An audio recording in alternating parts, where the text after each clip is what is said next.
Okay, hi, and welcome back. I'm Karen here with Kelly, and we're going to talk about something a little bit different today. Actually, this is pretty neat because before I met Kelly, this was not a term that I was familiar with. So this is actually like a genuine question that I had at one point, and Kelly's going to educate you about it too. So, Kelly, what is induced after death communication?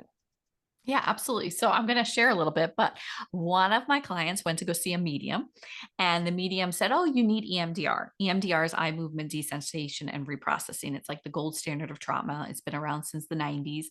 And she goes, "Oh, I'm getting EMDR." And they said, "Well, give your therapist this book." And so she recommended this book, and it was about induced after death communication. And I was like blown away. I was like, "Oh my gosh, this is amazing." So I went and got trained in it. And induced after death communication uses EMDR techniques. It's not specifically like most EMDR sessions, it uses a variation of it. And it processes the core sadness of a loss.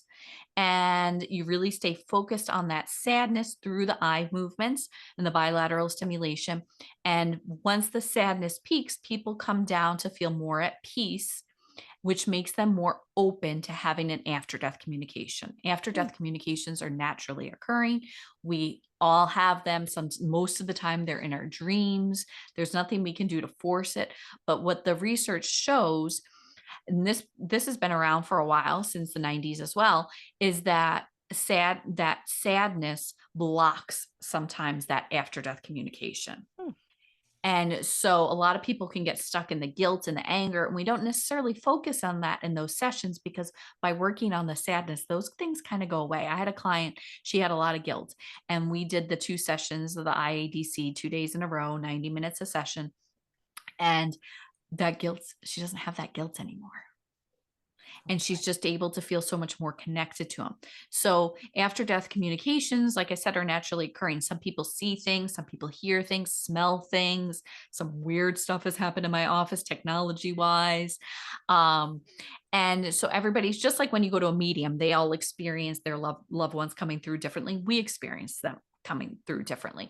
And for even people that don't have that after death communication, report still feeling relief and better following these sessions, because they've processed so much of that sadness, Hmm. which can Okay. really keep people from being able to make that connection. And what better way? Like, wouldn't you rather be able to have that after death communication than have to go to a medium and ask them for it, like Right. to have that experience? Well, So yeah, yeah, and I from what you're describing, then it sounds like almost creating the space to have kind of the clarity because I have heard people say that it's like it's not that these things because if I ever do a group about dreams and signs and stuff like that, we have people who are come because they're absolutely experiencing that, and then others are like, oh, I wish I could.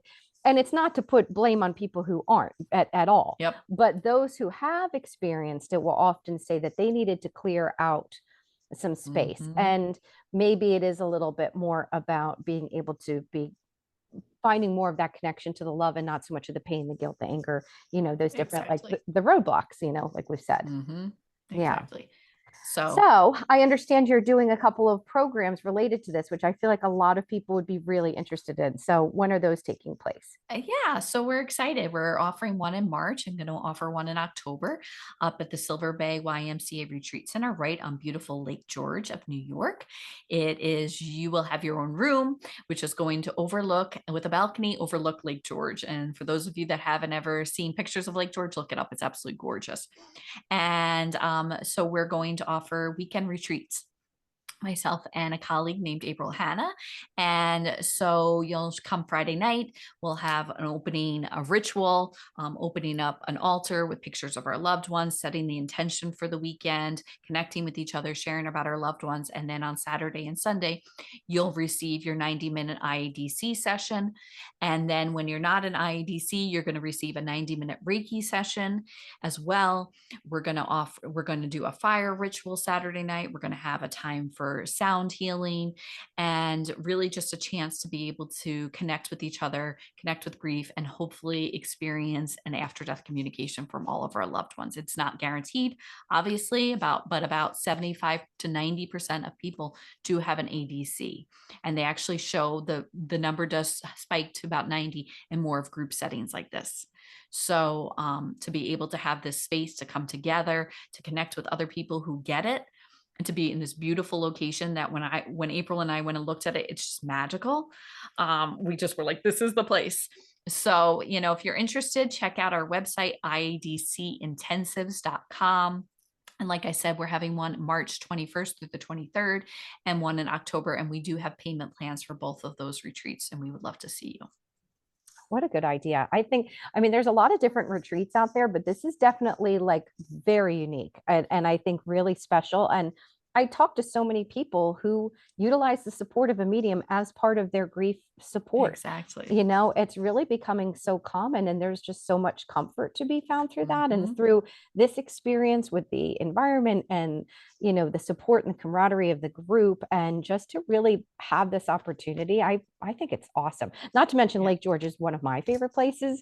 And when I looked it up, you hear YMCA, and I was like, oh my gosh, it is It's beautiful. gorgeous. It It is looks like a beautiful. hotel. Oh my gosh. Yeah, The yeah, rooms are amazing. yeah. So Our YMCA here does not look like that. I know, I know. I'm like, oh no, it's gorgeous. Ah, it's beautiful. So, oh, you're gonna have to, yeah, it's such a good opportunity. I hope people take advantage of it. So, okay, Kelly. Well, to summarize, what is induced after death communication? It is a therapeutic technique that is based off of EMDR, eye movement desensitization reprocessing, and it focuses on the core sadness of your loss. And once you process through that sadness, it's over 2 sessions, 90 minutes each, 2 days in a row.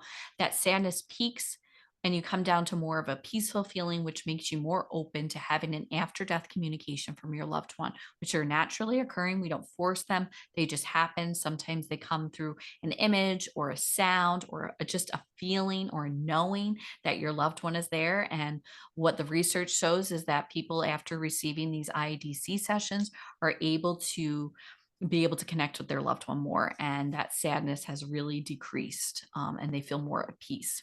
So we're offering 2 retreats in beautiful Lake George, New York, to be able to offer this modality along with Reiki, a fire ritual, and a lot of other different amazing things. And our website for that is idcintensives.com. That sounds great. Well, thank you so much, Kelly. And thank you to everybody. We'll hope to see you again.